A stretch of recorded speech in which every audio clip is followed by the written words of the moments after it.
Zia T V کے ناظرین، آج کی یہ ویڈیو بہت ہی خاص ہونے والی ہے، کیونکہ آج ہم ایک ایسے یونیک اور نادر مسئلے کی جانب آپ کی توجہ لے جانے والے ہیں اور اس بارے میں ضروری معلومات آپ کو فراہم کرنے والے ہیں کہ اس سے پہلے آپ نے شاید اس بارے میں نہ سنا ہو۔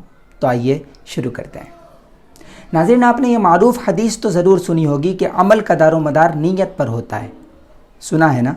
تو اسے ذہن میں رکھیے گا، آگے اس کی ضرورت پیش آئے گی۔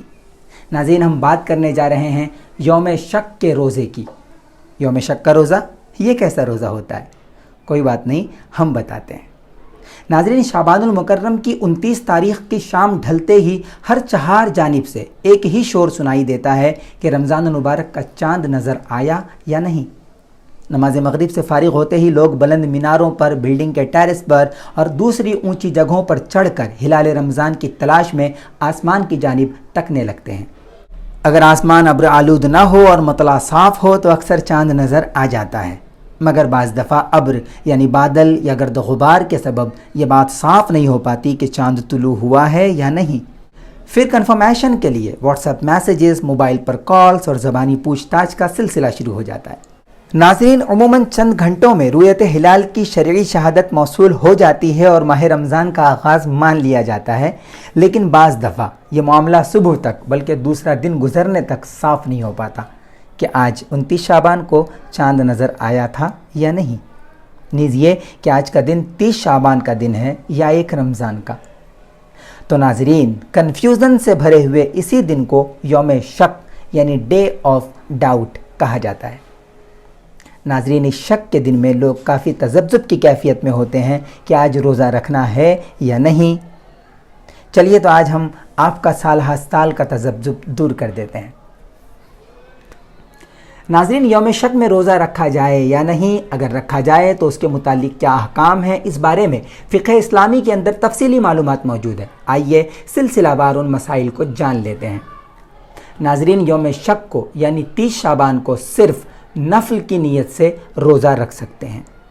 نفل کے علاوہ اور کوئی بھی روزہ رکھا تو مکروہ ہے، چاہے فرض کی نیت ہو یا واجب کی نیت ہو یا مطلق نیت کی ہو، یعنی روزے کی نیت کرتے وقت یہ طے ہی نہ کیا ہو کہ کون سا روزہ رکھ رہا ہے، ان سب صورتوں میں روزہ رکھنا مکروہ ہوگا۔ ناظرین، اگر کسی نے یوم شک یعنی 30 شعبان کو رمضان کے روزے کی نیت سے روزہ رکھ لیا تو ایسا روزہ رکھنا مکروہ تحریمی یعنی ناجائز ہوگا اور وہ روزہ رکھنے والا گنہگار اور عذاب کا مستحق قرار پائے گا۔ ناظرین، اگر کوئی شخص پہلے ہی سے روزہ رکھتا آ رہا ہے، جیسے وہ کئی دنوں سے روزہ رکھتے ہوئے اپنے روزوں کو رمضان سے ملا دینے کا ارادہ رکھتا ہے، جیسے کچھ لوگ مکمل ماہ شعبان میں یا رجب اور شعبان دونوں ماہ کے روزے رکھتے ہیں، تو ایسے لوگ 30 شعبان کو بھی روزہ رکھ سکتے ہیں، ان کے لیے چھوٹ ہے۔ یوں ہی ناظرین، جو لوگ کسی خاص دن میں روزہ رکھنے کے عادی ہیں، جیسے جمعرات کا روزہ یا جمعہ کا روزہ یا کسی اور دن کا روزہ، اور اتفاق سے 30 شعبان اسی دن آ رہا ہے تو انہیں بھی روزہ رکھنے کی چھوٹ ہے۔ مکروہ صرف ان کے لیے ہے جو 1 یا 2 دن پہلے سے روزہ رکھ رہے ہوں۔ ناظرین، اب آخری اور فیصلہ کن بات کی طرف آتے ہیں، اور وہ یہ ہے کہ 30 شعبان کو ہم کیا کریں۔ تو ہم پہلے یہ دعا کریں کہ 29 شعبان کو ہی رؤیت ہو جائے۔ اگر ایسا ہوا تو کوئی مسئلہ ہی نہیں رہتا، لیکن اگر ایسا نہ ہو سکے تو ناظرین ہمارے پاس 2 آپشنز ہیں۔ پہلا یہ کہ جیسا ہم نے شروع میں ہی کہا کہ خالص نفل کی نیت سے روزہ رکھ لیا جائے اور من میں یہ شک نہ رہے کہ آج اگر رمضان ہے تو رمضان کا روزہ ہے ورنہ نفل نہیں، خالص نفل کی نیت سے روزہ۔